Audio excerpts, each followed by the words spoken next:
Ito. So bali una, isaksak muna natin. Tapos ito yung push button niya. Ito. Sige, sir.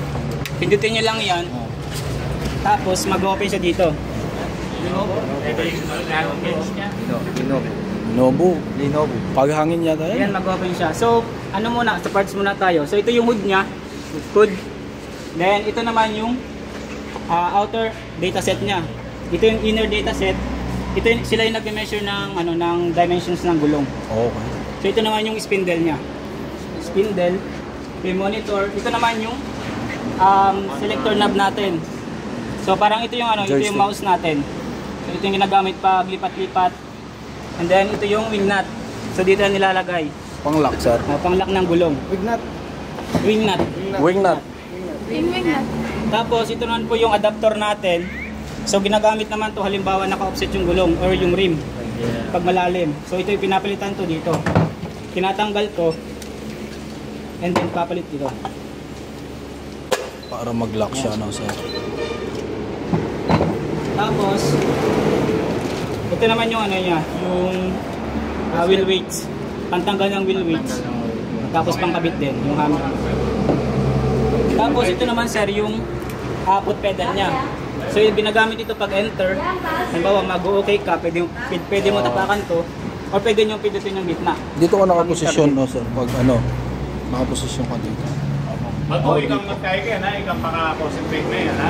So ito yung foot pedal, pang enter, kaya pang brake. Halimbawa may ikot to, pwede nyo i-brake. Gamit itong foot pedal. Foot pedal. Bato, Jerry. And then dito na po sa gilid, nandito nakasabit yung mga collet natin. Ito yung pinapasok dun sa rim. So dito nakalagay. Ano yung lagay ito? Anong pangalan, sir? Collet. Collet. Yung mga sabitan niya. Ito naman yung lagayan ng mga tinga. Ulit. Dito ipukpok yung mga tinga. Ito sa space na to. I-concentrate mo yan, ha? Para i-transfer mo lang sa kanila. Hindi sila matandaan. Ito po. Mag-take note kayo, ha? Mag-take note kayo. Sir, yung mga mahalagang ipapatake note mo sa kanila, ha? Yung mga kailangan i-take note, ha? Especially sa mga switching. Mag-take note kayo, ha?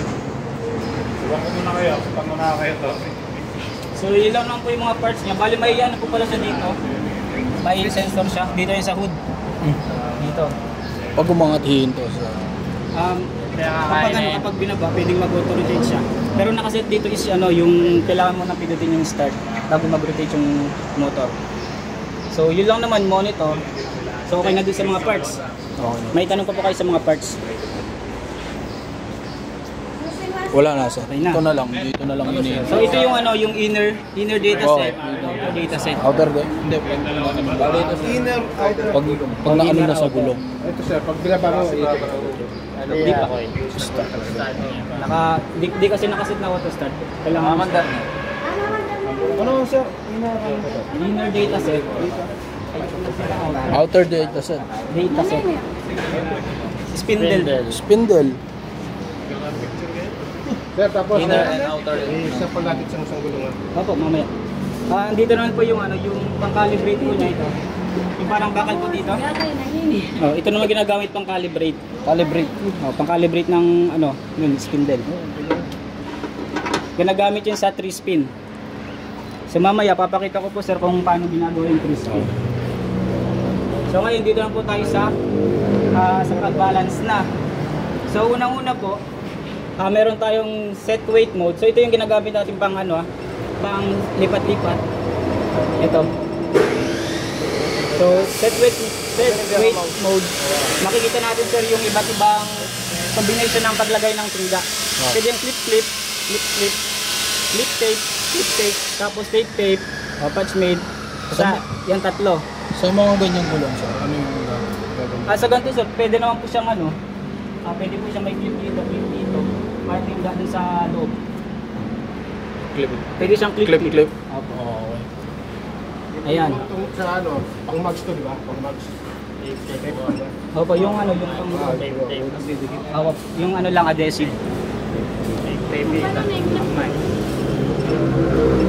Pa-explain tayo. So dito nga po pala sa sa machine na to, smart weight po siya, high speed. Kapag sinabi naman natin smart weight, meron siyang dalawang binabalance. Ito yung ano, dynamic at saka static. So binabalance niya doon. At bot na yun na dalawa.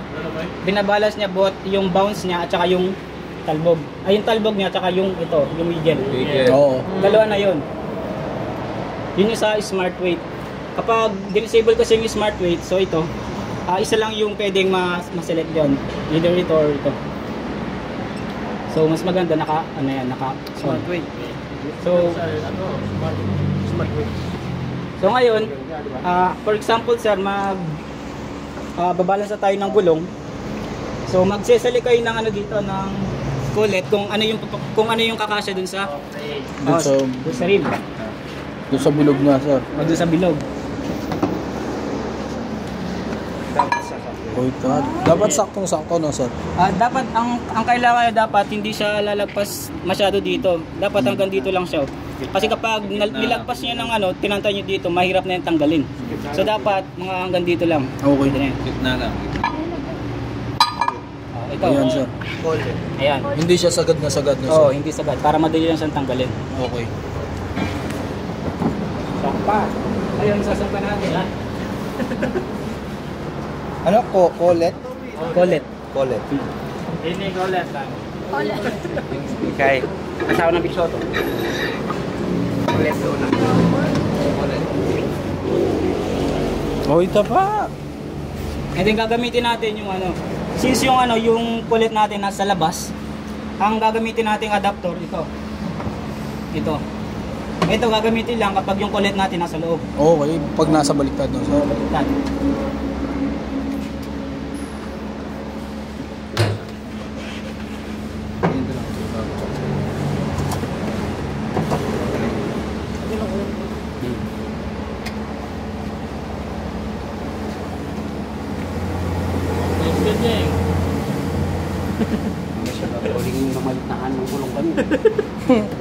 Makulit siya. Eh, kakabot niya. Saan po lang tita motor mo kayo, Badbads? Oo. Paano hindi makulit? Oo, pwede lang rin pa rin. Makulit yata na. Umipit yata yung pinipit. Dahil lakas yan. Bayo lang. Sinipit. Wala ba yun? Magkaniwala ka. Depende kay Max. Gagamitan niya kay paglak.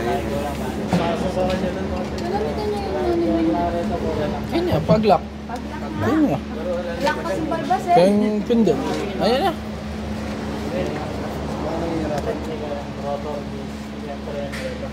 Wing nut niya yung wing nut. Wing nut, wing nut. Wing nut! Wing. Lumabas. Paglak ulit.